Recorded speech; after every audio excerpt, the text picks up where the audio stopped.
وہ ہے عرفان نظری. یہ دیکھ کے بتا سکتا ہوں آپ کو. اس میں ہے اصطلاحات پہ بات.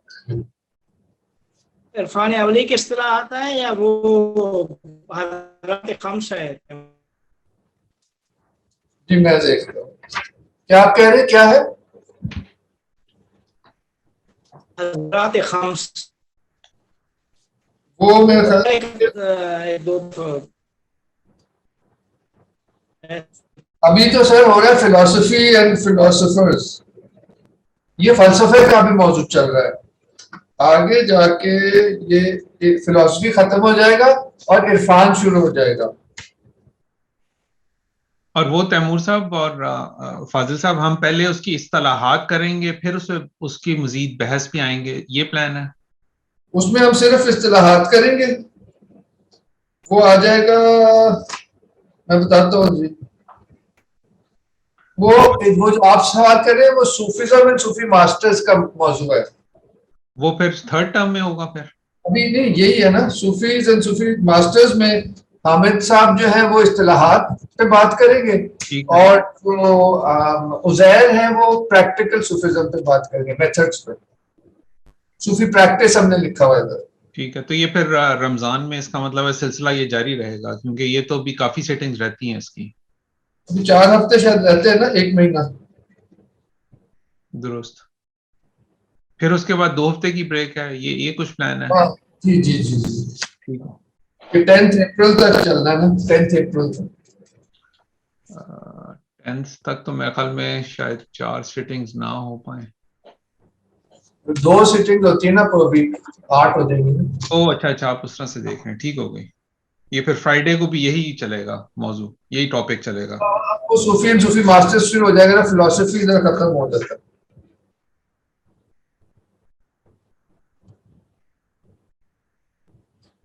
کیونکہ ہم نے اپروچز ٹو ریالٹی کو 2 حصوں میں ڈیوائڈ کیا ہوا تھا, ایک فلاسفی اور ایک صوفیزم. جی مجھے یاد ہے, وہی میں دیکھ رہا تھا. ٹھیک ہو گیا. چلیں, تھینک یو, اچھا سوال آپ نے. جی بہت شکریہ. اچھا جی فال صاحب, بہت شکریہ. بہت بہت شکریہ.